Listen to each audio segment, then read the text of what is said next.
I deal with biodiversity. I'm interested in nature. I'm interested in how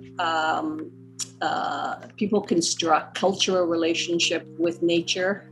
I was quite interested in the mapping that you were doing, because one of the things I'm interested in is mapping, but in a slightly different way. Well, my practice seeks to reimagine maps as multimodal and layered.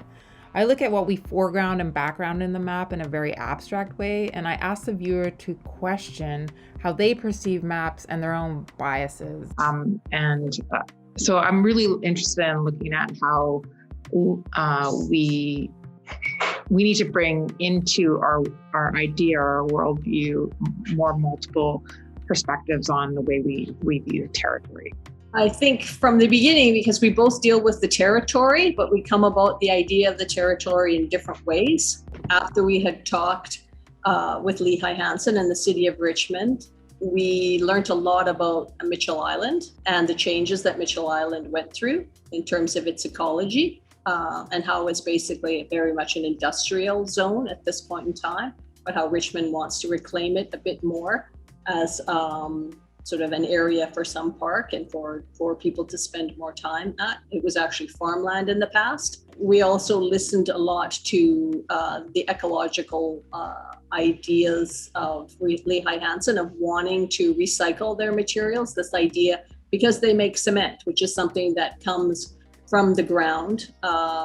They're on the water, and so they're very much, the water is a very important aspect to their business. Let's take these native plants that grow on the Fraser River, right, that are native to the Mitchell Island region, and we'll morph them slowly into land shapes, or abstracted land shapes. And I think we both really like the fact that the representational plant that you can really see and understand slowly then becomes a very abstract painting almost, and then forms into this land mass.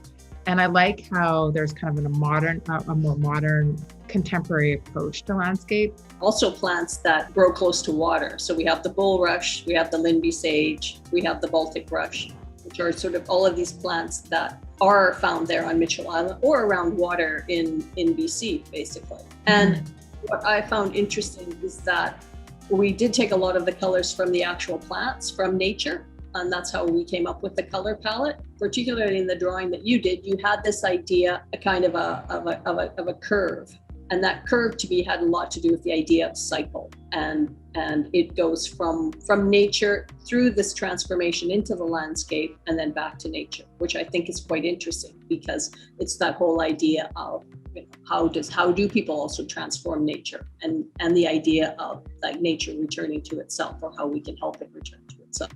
So we were thinking like, okay, most people are going to be driving by or walking by. So they're either going to come right to left or left to right, and they'll be able to read it as like a story. It's cyclical in the way that you can read it, because both sides will be read the same. It's kind of like a palindrome in a way. Our hope and desire was that we are going to create a piece of public art that is enjoyed, because it will also educate maybe, or be thought-provoking, or start a conversation amongst people who see it.